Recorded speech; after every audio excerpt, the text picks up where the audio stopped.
সমস্ত শ্রোতা বন্ধুদের গল্প কবিতার আসরে স্বাগত জানাই।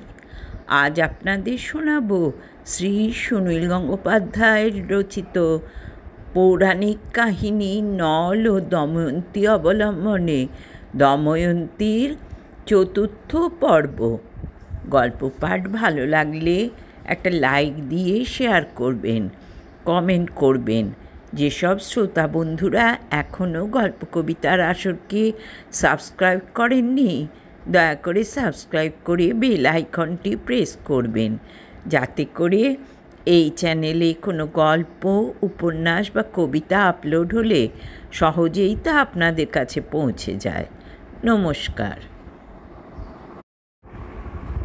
বণিক দলের মধ্যে অনেকজন নবীন যুবা দময়ন্তীর দিকে বারবার নিরীক্ষণ করে বুঝতে পেরেছিল যে রমণী আসলে বর্ষাচ্ছাদিত অগ্নি, ছিন্ন ভিন্ন বসন ও ধূলি ধূসরিত দেহ হলেও এর রূপের প্রভা একেবারে চাপা পড়েনি।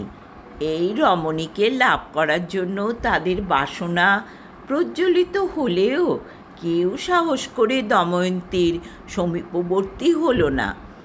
তবে আগামীকালও এই রমণীর মন জয় করার চিন্তা করতে লাগলো তারা শুয়ে শুয়ে। সেই রাত্রে সকলেই নিদ্রিত হয়ে পড়ার পর সেখানে এক ভয়ানক কাণ্ড সংঘটিত হলো। আসলে নদী তীরে ওই স্থানটিতে প্রতি রাত্রে এক পাল বন্য গজ জলপান করতে আসে। যথারীতি মধ্যরাত্রে হস্তিযুদ্ধ সেখানে এসে দেখতে পেল বহু সংখ্যক মনুষ্য তাদের গমনপথ জুড়ে শয়ন করে আছে এবং অনেকগুলি গ্রাম্য হস্তি সেখানে বাঁধা আছে। গৃহপোষ্য হস্তিগুলিকে দেখেই সেই বন্য গজের দল প্রধান্য হয়ে ছুটে এলো আক্রমণ করতে। তারপর শুরু হলো এক তাণ্ডব। ভীত চকিত গ্রাম্য হস্তিগুলি এই আক্রমণে বাঁধন ছিঁড়ে পলায়ন করার চেষ্টা করল এবং বন্য গজেরা তাড়া করে গেল তাদের। এতগুলি হস্তির পদতাড়নায় লণ্ডভণ্ড হতে লাগলো সমস্ত বাণিজ্য দ্রব্য। বণিকরা আচমকা জেগে উঠে এই ভয়াবহ দৃশ্য দেখে প্রাণ বাঁচাবারও সুযোগ পেল না। কেউ বা করিগণের শুণ্ডের বা দন্তের আঘাতে নিহত হলো, কেউ বা পদের চাপে বিমর্দিত হলো। পশুদের গর্জন ও মানুষের চিৎকার মিলে এক ঘোর শব্দ হতে লাগলো সেখানে। সেই নিদারুণ কোলাহলে দময়ন্তীরও নিদ্রাভঙ্গ হলো। খানিক দূরত্ব রেখে শয়ন করেছিলেন বলে গজযুদ্ধের কোনো আঘাত তার শরীরে লাগেনি, কিন্তু অদূরে সেই বিভীষণ কাণ্ড হতে দেখে তিনি ভীত ও স্তম্ভিত হয়ে গেলেন। হস্তির দল এক সময় নদীতে নেমে অন্য পাড়ে চলে গেল। তখন দেখা গেল মূল্যবান দ্রব্য প্রায় সবই বিনষ্ট হয়েছে। বণিকদের মধ্যে অনেকেই নিহত বা নিদারুণ আহত হয়েছে। যে কয়েকজন বণিক পলায়ন করে বা বৃক্ষশাখায় উঠে কোনো ক্রমে প্রাণ বাঁচাতে সক্ষম হয়েছিল, তারাও ফিরে এসে হাহাকার করতে লাগলো মাটিতে আছড়ে আছড়ে। সেই শোকের মধ্যেও বণিকদের মনে হতে লাগলো, কেন এই মহাদুর্দশা ও ঘোর অমঙ্গল? মণিভদ্র কিংবা কুবেরের পুজো দিতে কি কোনো বিঘ্ন হয়েছিল? একজন বণিক শোকের মধ্যেও ক্রোধের বশে চিৎকার করে বলে উঠল, ওই যে নাইটিকে আমরা সঙ্গে নিয়ে এসেছি, ও দানবী, ওর মায়াতেই এমন হয়েছে। তখন সকলেই মনে করল ওই উন্মত্ত দর্শনা বিকৃতকায়া নারীটি আসলে রাক্ষসী, মানবীর রূপ ধারণ করে বণিক দলের সর্বনাশ করার জন্যই তাদের সঙ্গ নিয়েছে। বণিকরা তৎক্ষণাৎ ঠিক করল সকলে মিলে প্রস্তর ছুঁড়ে ছুঁড়ে ওই রাক্ষসীকে হত্যা করতে হবে। দময়ন্তী কাতরভাবে কিছু বলার চেষ্টা করলেও কেউ শুনল না। সম্পদহারা, স্বজনহারা, শোকোন্মত্ত বণিকরা লোষ্ঠ, কাষ্ঠ বা যা পেল হাতের কাছে তাই সজোরে নিক্ষেপ করতে লাগলো দময়ন্তীর দিকে। যে কয়েকজন যুবক বণিক দময়ন্তীর ভস্মাচ্ছাদিত রূপ দেখে আকৃষ্ট হয়েছিল, তারাই মারতে এলো হিংস্রভাবে। একসঙ্গে অনেক দিক থেকে আক্রান্ত হরিণীর মতো দময়ন্তী কোনো দিকের কথা চিন্তা না করেই ছুটতে লাগলেন অন্ধের মতো। কাষ্ঠ লোষ্ঠের প্রহারে ক্ষতবিক্ষত হলেও কোনো ক্রমে দময়ন্তী ওদের নাগালের বাইরে যেতে সক্ষম হলেন। পরদিন নিহতদের সৎকার করে ও আহতদের স্কন্ধে তুলে নিয়ে অবশিষ্ট বণিক দল যাত্রা করল আবার। দময়ন্তী কিন্তু ওদের সঙ্গ ছাড়েননি। তিনি দূরে অলক্ষ্যে থেকে তাদের অনুসরণ করতে লাগলেন। শেষ পর্যন্ত দময়ন্তী এসে পৌঁছলেন চেদিলাল সুবাহুর রাজধানীতে। নগর মধ্যে আসার পরই শুরু হলো আরেক বিপত্তি। বড় বর্ণিনী পতিব্রতার নলকামিনী দময়ন্তীকে দেখলে এখন প্রকৃতই ভয় করে। শরীরে বসনের বদলে ছিন্ন কন্থা, অতুলনীয় কেশপাশ এখন বল্মীকের স্তূপের মতন, মুখে ও পৃষ্ঠদেশে ছাপ ছাপ রক্ত। নগর বালকেরা তাকে দেখে ঘিরে নিষ্ঠুর কৌতুক করতে লাগলো এবং পথের ধুলি ও নিষ্টিবন নিক্ষেপ করতে লাগলো তার দিকে। দময়ন্তী তবু শান্ত ও নীরব রইলেন। এই সময় রাজপ্রাসাদের উপরিভাগ থেকে রাজমাতা দেখতে পেলেন বালক পরিবৃতা দময়ন্তীকে। রমণীটিকে দেখলে উন্মাদিনী মনে হয়, অথচ তার শান্ত ও ধীর ভাব এবং চক্ষু ও মুখের রেখা উচ্চবংশীর মতন। তাকে দেখে আকৃষ্ট হয়ে রাজমাতা এক পরিচারিকাকে পাঠিয়ে ডেকে আনলেন নিজের কাছে। কাছ থেকে দময়ন্তীকে দেখে আরও বিস্মিত হয়ে রাজমাতা জিজ্ঞাসা করলেন, ভদ্রে, তুমি কে? কার পত্নী? এমন দুরবস্থার মধ্যেও তোমার অঙ্গলাবণ্য মেঘের মধ্যে সৌদামিনীর মতো শোভা পাচ্ছে। তোমার কিছুমাত্র ভয় নেই। আমার কাছে তোমার আত্মপরিচয় খুলে বলো। এতদিন পর স্নেহরসপূর্ণ কোমল বাক্য শুনে দময়ন্তী আর অশ্রু সংবরণ করতে পারলেন না। রাজমাতা তাকে আরও সান্ত্বনা দিলে দময়ন্তী একটু শান্ত হলেন। তারপর পিতৃকুল ও শ্বশুরকুলের নাম গোপন করে সংক্ষেপে তাঁর দুর্বিপাকের কথা শোনালেন রাজমাতাকে। তিনি নিজের পরিচয় দিলেন এক শৈরিন্দ্রী হিসেবে।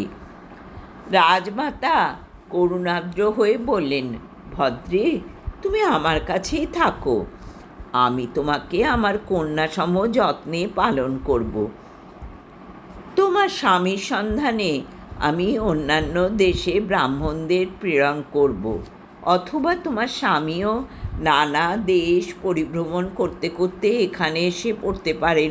সুতরাং বর্তমানে এখানে বসবাস করাই তোমার পক্ষে সব দিক দিয়ে শ্রেয়। দময়ন্তী বললেন, হে বীর প্রসবিনী, আপনার কথা শুনে আমি ধন্য হলাম, কিন্তু আমার কয়েকটি নিয়ম আছে। যদি সেগুলি রক্ষা করতে আপনি সম্মত হন, তবেই শুধু আমি আপনার অধীনে থাকতে পারি। রাজমাতা বললেন, কি তোমার নিয়ম? দময়ন্তী বললেন, আমি কারও উচ্ছিষ্ট ভোজন করব না এবং পদপ্রক্ষালন করে দিতে পারবো না। আমি কোনো পুরুষের সঙ্গে আমার কথা বলবো না। যদি কোনো পুরুষ আমাকে প্রার্থনা করে, আপনি তাকে নিবৃত্ত করবেন। কোনো পুরুষ যদি সবলে আমাকে গ্রহণ করতে আসে, তাহলে আপনি তার প্রাণদণ্ড দেবেন। এইগুলি আমার ব্রত। রাজমাতা বললেন, তোমার ব্রতগুলির কথা শুনে আমি তোমার ওপর আরও বেশি সন্তুষ্ট হলাম। ভদ্রে, তোমার এই নিয়মগুলি যাতে প্রতিপালিত হয় আমি সর্বক্ষণ তাই দেখব। তারপর রাজমাতা তাঁর দুহিতা সুনন্দাকে ডেকে বললেন, দেখো, এই দেবরূপিণী কন্যা এক শৈরিন্দ্রী। তোমরা দুজনে সমবয়স্ক। তুমি কি একে তোমার সখীত্বে বরণ করে নিতে চাও? রাজকন্যা সুনন্দা দময়ন্তীকে দেখে পছন্দ করলেন এবং তার হাত ধরে নিয়ে গেলেন নিজের মহলে। এবার নলের কথায় আসি। ঘুমন্ত দময়ন্তীকে ত্যাগ করে নল ছুটতে ছুটতে নিবিড়তর অরণ্যের দিকে চলে গেলেন। বেশ কিছুক্ষণ যাবার পর তিনি দেখতে পেলেন খানিকটা স্থান গোল করে দাবাগ্নি জ্বলছে, আর সেখান থেকে কে যেন চিৎকার করছে, বাঁচাও বাঁচাও রাজা নল, তুমি শীঘ্র এসে আমায় বাঁচাও। সেই অগ্নিকাণ্ডের মধ্যে নল হঠাৎ নিজের নাম শুনে অতীব বিস্মিত হয়ে দাঁড়িয়ে পড়লেন। কোনো একজন লোক বারবার তাঁর নাম ধরেই উদ্ধারের আবেদন জানাচ্ছে বলে তিনি আর দ্বিধা করলেন না। তিনি অগ্নি ভেদ করে মধ্যখানে ঢুকে পড়লেন। তারপর আরও বিস্ময়ের সঙ্গে বললেন, এ কি? অগ্নিকুণ্ডের মধ্যখানে কোনো মনুষ্যই নেই, শুধু কুণ্ডলি পাকিয়ে পড়ে আছে একটি সাপ। সেই সাপটি মানুষের কণ্ঠে বলল, হে পুণ্যশ্লোক রাজা নল, আপনাকে দেখে আমি নিশ্চিন্ত হয়েছি। আপনার প্রতীক্ষাতেই আমি ছিলাম, এখন শীঘ্র আমাকে উদ্ধার করুন। নল প্রশ্ন করলেন, আপনি কে? আমার নামই বা জানলেন কি করে? সেই নাগ বলল, এখন অত কথা বলার সময় নেই, এখনই অগ্নি থেকে আমাদের দুজনকেই বেষ্টন করবে। শুধু এটুকু জানুন যে একসময় দেবর্ষি নারদের প্রতি বালসুলভ প্রবঞ্চনা করায় তিনি অভিশাপ দিয়ে আমার এই অবস্থা করে গেছেন। আমার চলৎশক্তি নেই, তবে নারদই বলে দিয়েছিলেন যে রাজা নল হঠাৎ এখানে চলে এলে একমাত্র তিনিই আমাকে উদ্ধার করতে পারেন। এই জন্যেই আপনার নাম ধরে আমি ডাকছিলাম। নল তখনই সেই সর্পকে স্কন্ধে তুলে নিয়ে প্রাণ ভয় তুচ্ছ করে আগুনের বৃত্ত পার হয়ে এলেন। তৎক্ষণাৎ সেই কাল সর্প দংশন করল তার মাথায়। অসহ্য যন্ত্রণায় নল সাপটিকে ফেলে দিয়ে মাটিতে গড়াগড়ি দিতে লাগলেন। তার মনে হলো এক্ষুনি তার মৃত্যু হবে। সমস্ত অঙ্গে বিষ ছড়িয়ে যাচ্ছে, তার চক্ষু দুটিও যেন পুড়ে যাচ্ছে আগুনে। কিন্তু নলের মৃত্যু হলো না। খানিক বাদে সেই বিষের ব্যথা আস্তে আস্তে কমল, কিন্তু অদ্ভুত এক পরিবর্তন এলো তার শরীরে। বিষের জ্বালায় ছটফট করতে করতে তার শরীর যে কুঁকড়ে গিয়েছিল, এখনও সেই অবস্থাতেই রইল। তার দীর্ঘ দেহটি ছোট হয়ে গেল, তার গৌরবর্ণ কান্তি হয়ে গেল কালো, চোখ ও নাকের পরিবর্তন হলো। এখন তাকে দেখলে তার জননীও চিনতে পারতেন না। কতখানি যে পরিবর্তন হয়েছে তা নল নিজে তখনই বুঝতে পারলেন না অবশ্য, শুধু গাত্রবর্ণ পরিবর্তনটাই দেখলেন। তিনি অতি কষ্টে ক্রোধ সংযম করে সেই সাপকে জিজ্ঞেস করলেন, তোমার প্রাণ আমি বাঁচালাম, তবু তুমি আমায় কামড়ালে কেন? সাপ বলল, কামড়ানো যে আমার স্বভাব। নল বললেন, আক্রমণকারীকে হত্যা করাও মানুষের স্বভাব। এবার তাহলে আমি তোমায় হত্যা করি? সাপ বলল, আমায় হত্যা করে যদি আপনার কোনো লাভ হয় তো করুন, বরং চিন্তা করে দেখুন, দংশন করে আমি আপনার উপকারই করেছি। আপনার চেহারা পাল্টে গেছে, এখন আত্মগোপন করে থাকা আপনার পক্ষে অনেক সহজ হবে। এই যে অর্ধেকটা স্ত্রীলোকের বসন পরে আপনি ঘুরছেন, এই অবস্থায় লোকে আপনাকে দেখে চিনতে পারলে আপনার পবিত্র বংশের দুর্নাম হতো না? এই কথা শুনে নল একটু চিন্তা করতেই সাপটি আবার বলল, রাজা, আপনি আমার প্রাণ দান করেছেন, তার প্রতিদান আমি অবশ্যই দেব। সামনেই একটা অশ্বত্থ গাছের কোটরে আমার বস্ত্র লুকোনো আছে। আমি উচ্চ নাগবংশীয় সন্তান, আমার নাম কর্কটক। আমার বস্ত্র আপনার বেমানান হবে না। সেই বস্ত্র পরিধান করে আপনি সোজা সামনের দিকে চলে যান। কয়েক প্রহরের মধ্যেই আপনি অযোধ্যা নগরীতে পৌঁছবেন। আমি জানি আপনি দ্রুতক্রিয়ায় সর্বশান্ত হয়েছেন।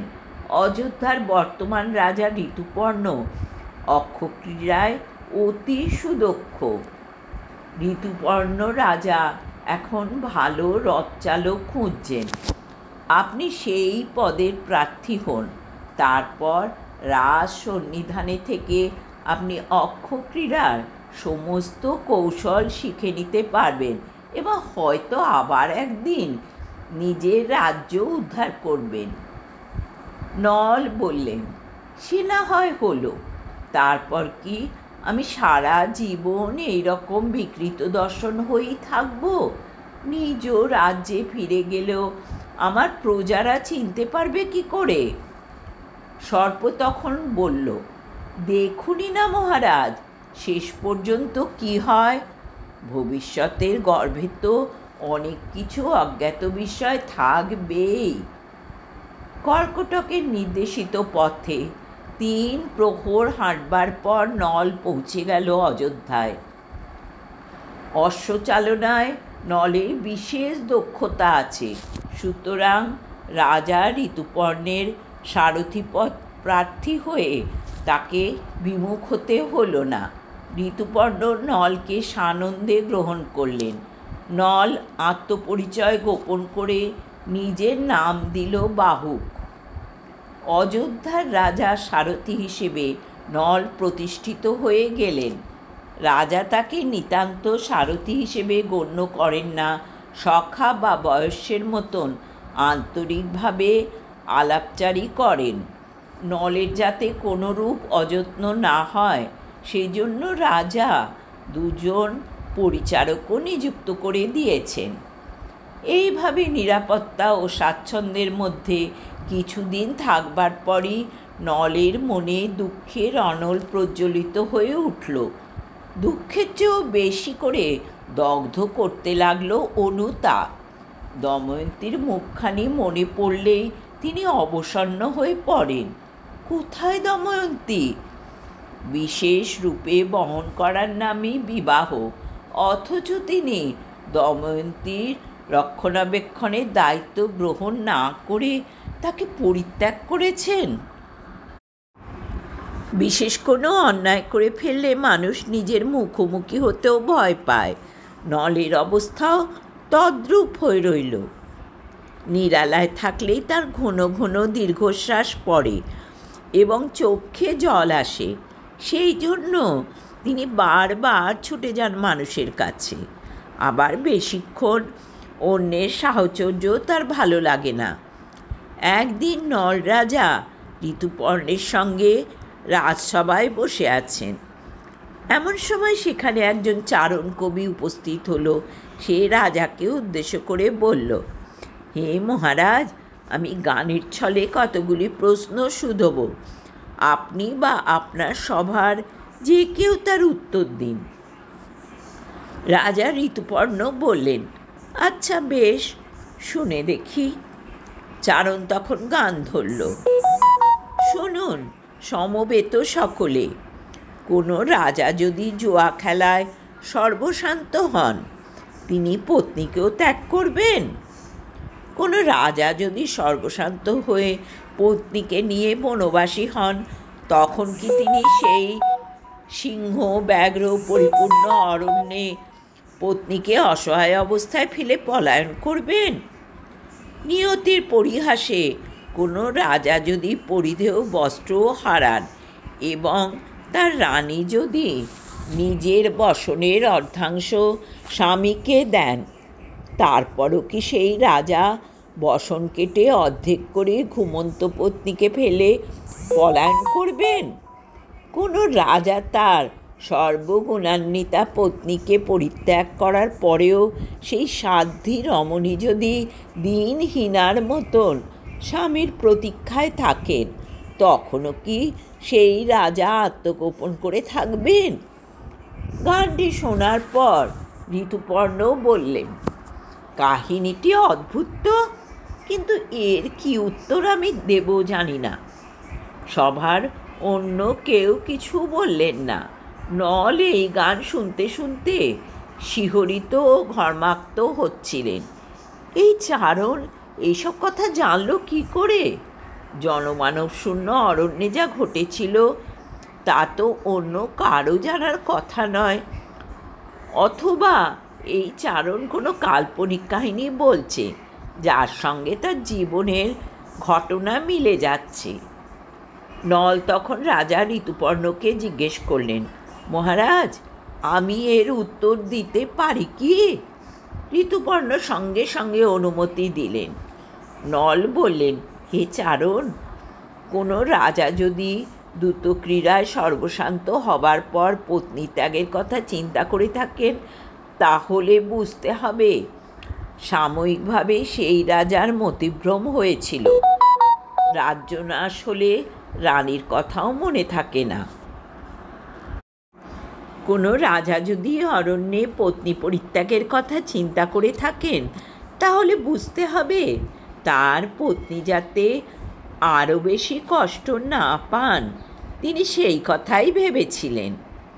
কোনো রাজা যদি পত্নীর সঙ্গে এক বসন ভাগ করে পড়েন এবং ঘুমন্ত পত্নীর বস্ত্রাংশ ছিন্ন করে নিঃশব্দে অন্তর্হিত হন, তাহলে বুঝতে হবে তিনি তার পত্নীর সম্মান রক্ষার জন্যেই এমন করেছিলেন।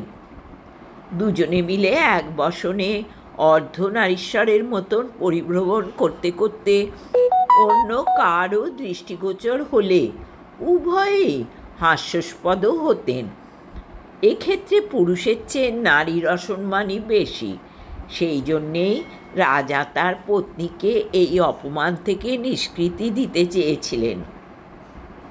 নিয়তির নির্বন্ধে কোনো রানী যদি তার স্বামীর থেকে বিযুক্ত হন, তাহলে স্বামীর প্রতি ভরসা রেখে পুনর্মিলনের জন্য প্রতীক্ষা করাই বিদেহ।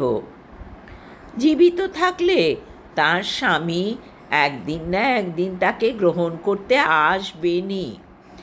এই উত্তর শুনে চারণটি রাজা নলের আপাদমস্তক ভালোভাবে নিরীক্ষণ করল।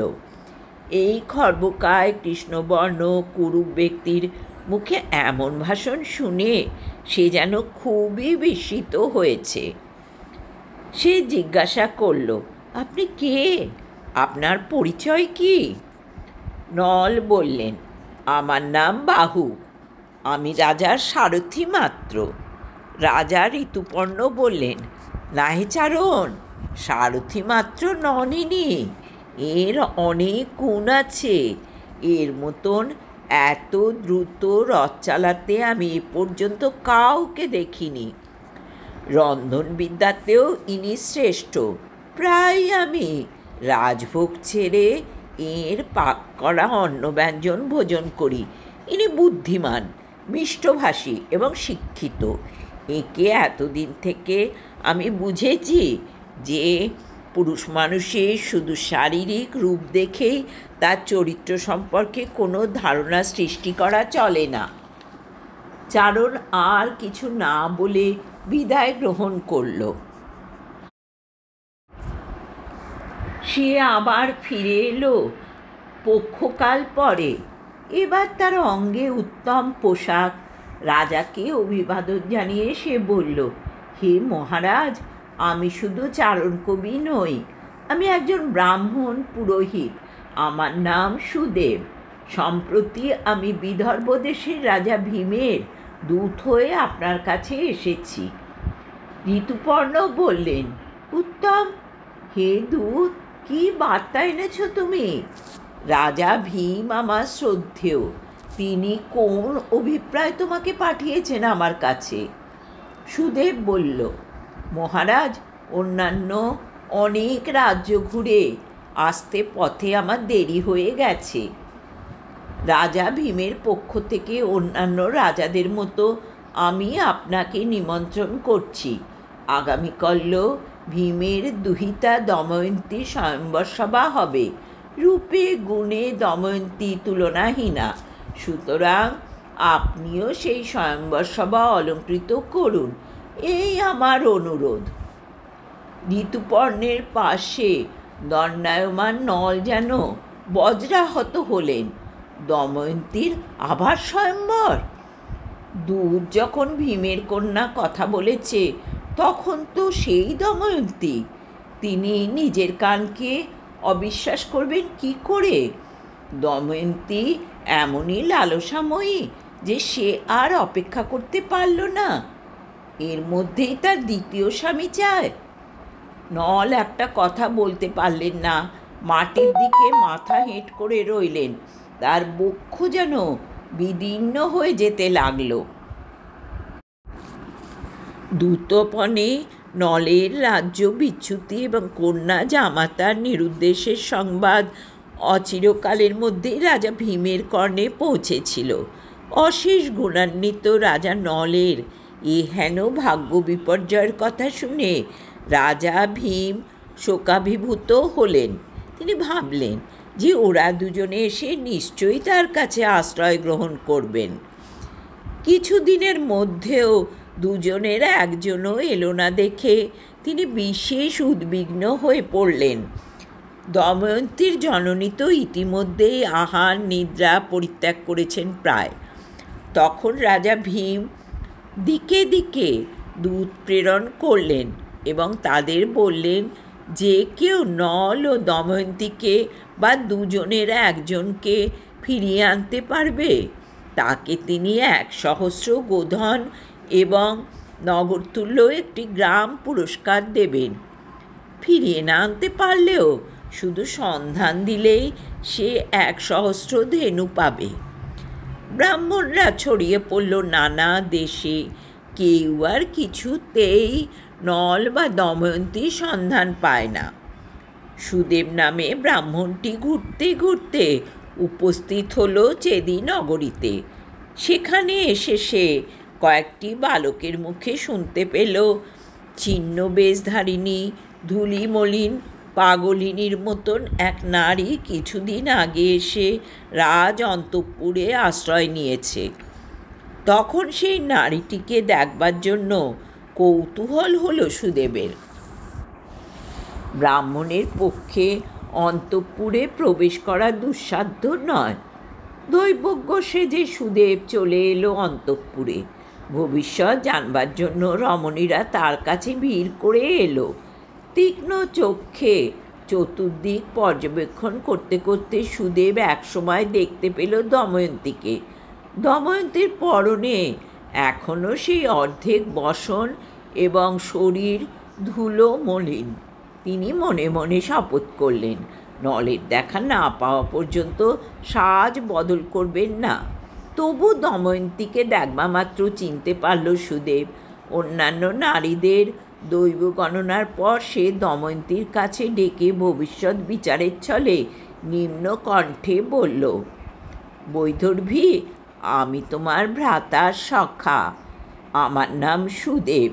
তোমার সন্ধানে শত শত দূত দিকে দিকে পরিভ্রমণ করছে। ভাগ্যবান আমি তোমাকে পেয়েছি। তোমার সন্তান দুটি ভালো আছে। সেই কথা শুনে দময়ন্তী রোদন করতে করতে বললেন, হে ব্রাহ্মণ, আপনি আমার মাতার সংবাদ বলুন, পিতার সংবাদ বলুন।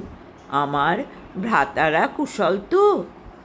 দময়ন্তীকে ক্রন্দন করতে দেখে রাজকন্যা সুনন্দা তাঁর জননীকে ডেকে আনলেন। রাজমাতা এসে জিজ্ঞাসা করলেন, হে ব্রাহ্মণ, আপনি কে? এই রমণী বা আপনাকে দেখে কাঁদছে কেন? মনে হয় আপনারা দুজনে পূর্ব পরিচিত। আপনি কি এই সীমন্তিনীর পরিচয় জানেন?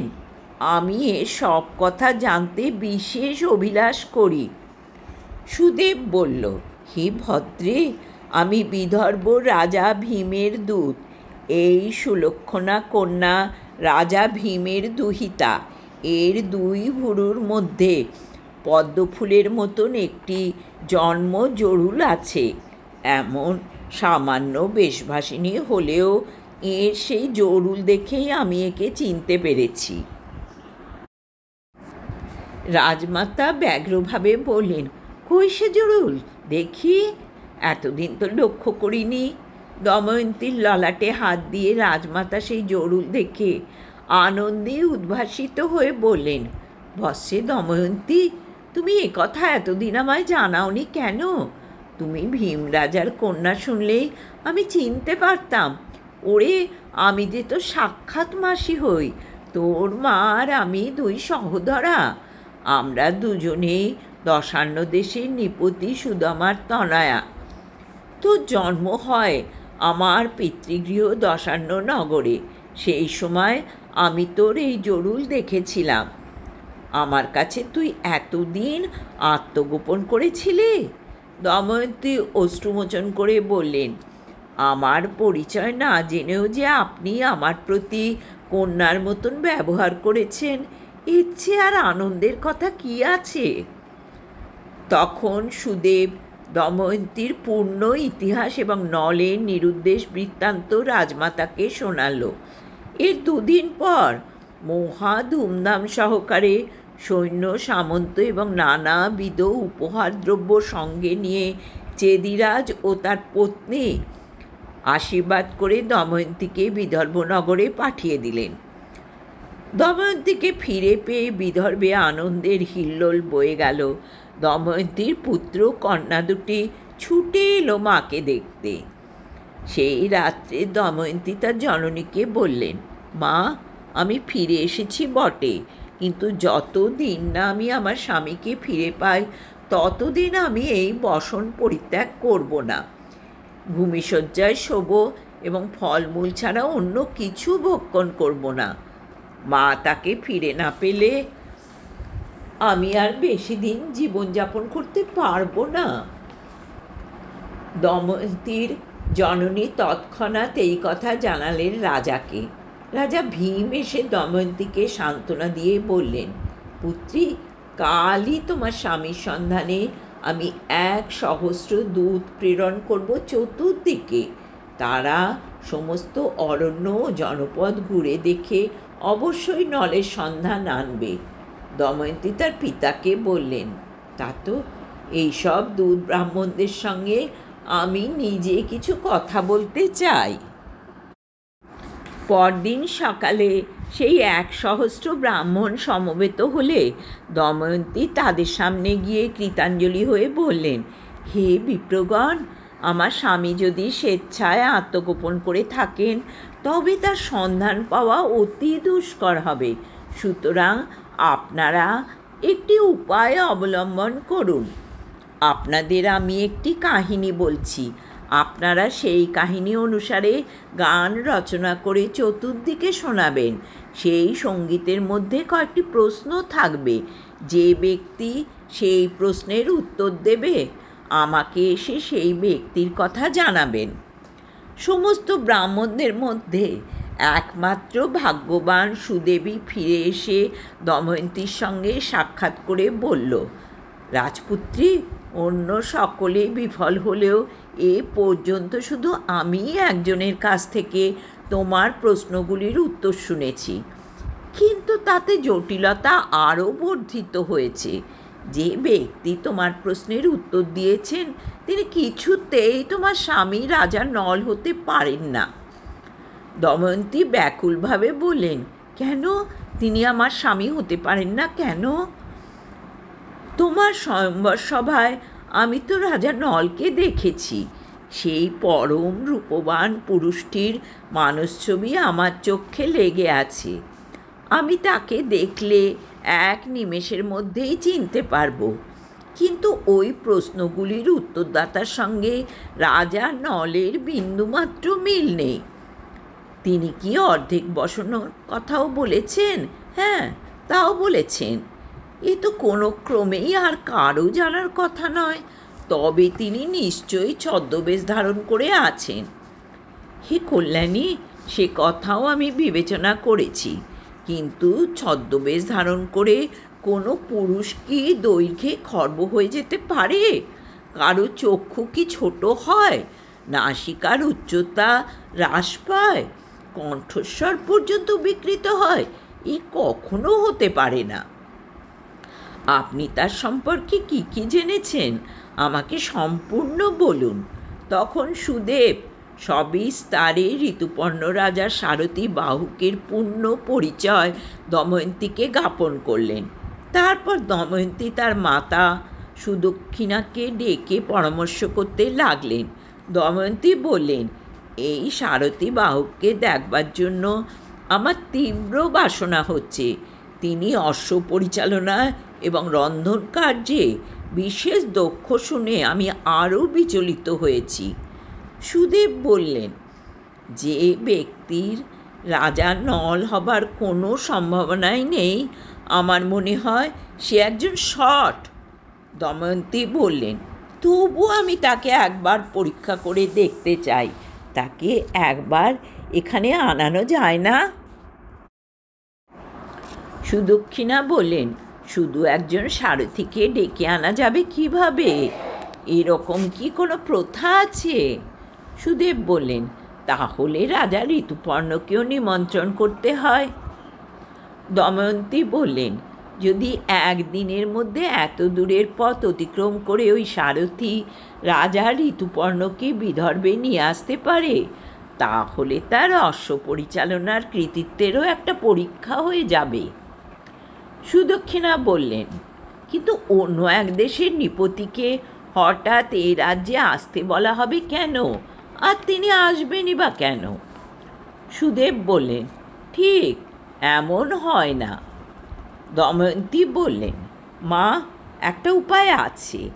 এমন একটা বার্তা পাঠানো যেতে পারে যা শুনে রাজা ঋতুপর্ণ নিশ্চয়ই আসবেন।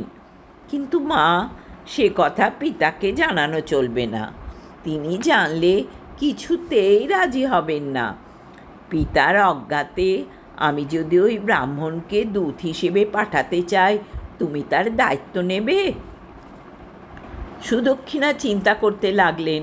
সুদেব বললেন, রাজার অমতে রাজদূত হয়ে যাওয়া অতি গর্হিত কাজ।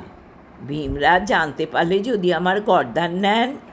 দময়ন্তী বললেন, হে বিপ্র, আপনি অশেষ উপকার করেছেন। এরপর আপনি যদি আমার স্বামীর সন্ধান এনে দিতে পারেন, তাহলে পিতা আপনাকে দ্বিগুণ পুরস্কার দেবেন। সুদক্ষিণা বললেন, না হয় আমি দায়িত্ব নিলাম, কিন্তু কি এমন বার্তা পাঠানো হবে যা শুনে রাজা ঋতুপর্ণ তক্ষুনি এ রাজ্যে ছুটে আসবেন?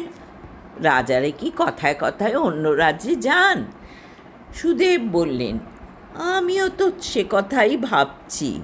সামান্য দূতের মুখের কথা শুনে ঋতুপর্ণের মতন মাননীয় নৃপতি এত দূরে আসবেন কেন? দময়ন্তী দৃঢ় স্বরে বললেন, আমার বার্তা শুনে তিনি নিশ্চয়ই আসবেন। আপনি সে রাজ্যে গিয়ে তাকে বলুন, আপনার সঙ্গে দেখা হবার ঠিক একদিন পর আমার স্বয়ম্বর হবে।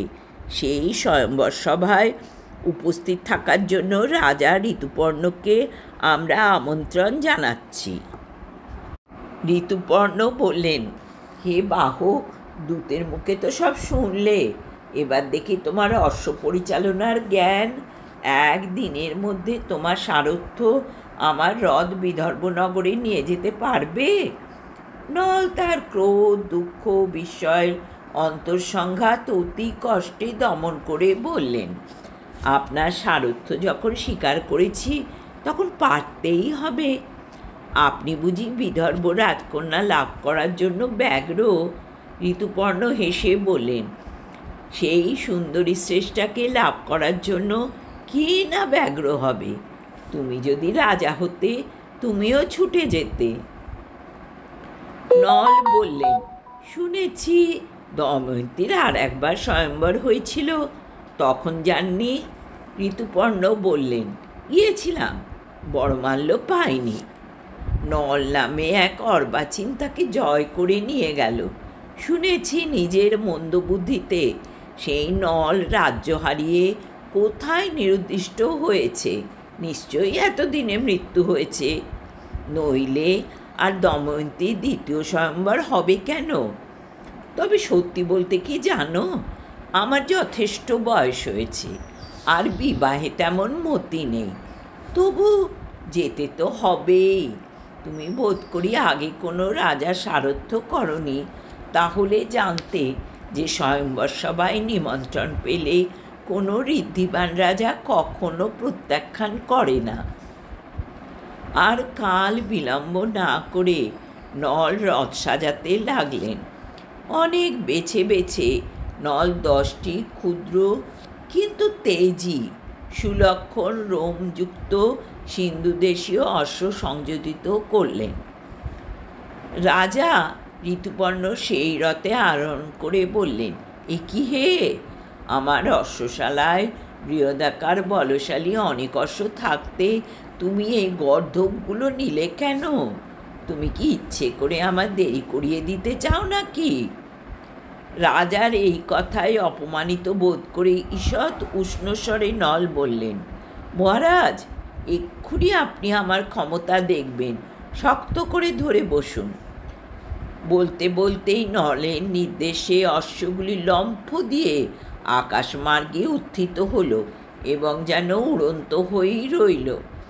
রাজা এবং তার সঙ্গীরা বিস্ময় চক্ষু বিস্ফারিত করলেন।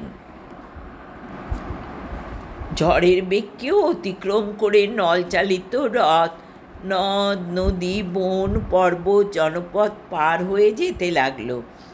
নল কোনো কথা বলছেন না, গম্ভীরভাবে শুধু সামনের দিকে চেয়ে আছেন। দেখে রাজা ঋতুপর্ণ তার সঙ্গে কৌতুক করার জন্য বললেন, এই যা, আমার স্বর্ণকচিত উত্তরীটি পড়ে গেল, বাও, রথ থামাও। এই বাঁশেও নেমে গিয়ে উত্তরীটি নিয়ে আসুন। নল বললেন, হে মহারাজ, আপনি এই কথা বলতে বলতেই রথ 1 যোজন পথ পার হয়ে গেছে। এখন ফিরে গিয়ে উত্তরীয় আনতে গেলে বিলম্ব ঘটবে। রাজা বললেন, এ কেমন রথ চালনা, যাতে মূল্যবান অস্ত্র পড়ে গেলেও তোলা যাবে না? তাহলে আর তোমার সিদ্ধি কিসের?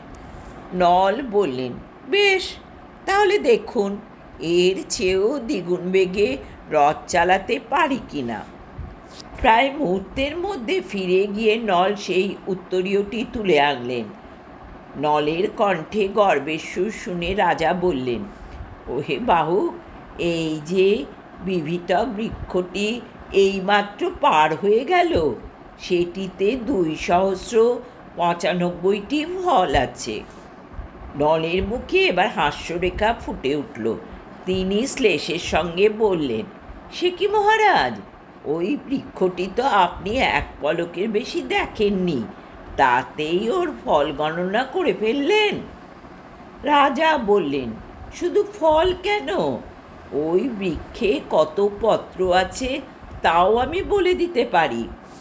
বিভীতক, যাকে চলতি ভাষায় বয়রা গাছ বলে, তার 2টি শাখাতে 5 কোটি পাতা আছে, আর ওই বৃক্ষের নিচে 101টি করে ফল ও পাতা ঝরে পড়ে আছে। আমি ঠিকই বলছি। নল রথের রশ্মি সংযত করতে করতে বললেন, মহারাজ, আপনি পরোক্ষ শ্লাঘা করেছেন। আমি এখনই ওই বৃক্ষটি ছেদন করে পত্র ও ফলের সংখ্যা গণনা করব। রাজা বললেন, আরে না না, তাতে ঢের বিলম্ব হয়ে যাবে। তুমি 1 দিনের মধ্যে আমায় বিদর্ভে পৌঁছে দেবে বলেছ, মনে নেই? নল বললেন, কেউ যদি কোনো গুণের অহংকার করে তবে তার সত্য মিথ্যা যাচাই না করে আমি ছাড়ি না। ওই বৃক্ষটি আমি কাটবই। তুমি তাহলে চাও না ঠিক সময় আমি বিদর্ভে পৌঁছই সে আপনার যা অভিরুচি। বিদর্ভ আর বেশি দূরে নেই। আপনি ইচ্ছে হলে এই মার্সেঁয়কে সারথি করে সেখানে যেতে পারেন। ততক্ষণে নল হ্রদ ঘুরিয়ে বিভীতক গাছটির কাছে ফিরে এসেছেন। তিনি হ্রদ থেকে নামতেই রাজা বললেন, সমস্ত বৃক্ষটির ফল ও পত্র গণনা করতে তোমার একদিনের বেশি সময় লেগে যাবে। তার চেয়ে এক কাজ করো, একটি শুধু প্রশাখা ভেঙে নাও। আমি বলছি, শুধু ওই প্রশাখাতেই 1,21,000 পত্র আছে। ওইটি গণনা করে মিলিয়ে নিলেই বুঝবে সম্পূর্ণ বৃক্ষটি সম্পর্কে আমার হিসাব অভ্রান্ত কি না। নল সেই প্রশাখাটি ছেদন করে গণনা করতে লাগলেন এবং গণনা শেষে স্তম্ভিত হলেন ফলাফল দেখে। রাজার উক্তি অক্ষরে অক্ষরে মিলে গেছে। কোনো মানুষ এমন ক্ষমতা থাকে? নলের আগে সে ধারণাই ছিল না। নল মুগ্ধভাবে বললেন, হে রাজা, আমি আপনার লোকাতীত ক্ষমতা দেখে অতিশয় বিস্মিত হয়েছি। আপনি ধন্য। রাজা বললেন, ওহে বাহুক, তুমি যেমন অশ্ববিদ্যা নিয়ে গর্ব করছিলে, আমারও সেরকম 2-1টা গুণ আছে। আমার মতো গণনা বিশারদ আর কেউ নেই। নল বিনীতভাবে বললেন, আমার অশ্বচালনার বিদ্যার পরিবর্তে আপনি আমাকে আপনার সংখ্যাজ বিদ্যা প্রদান করুন। রাজা বললেন, এখন চলো তো, সে পরে দেখা যাবে, আর কিন্তু বেশি সময় নেই।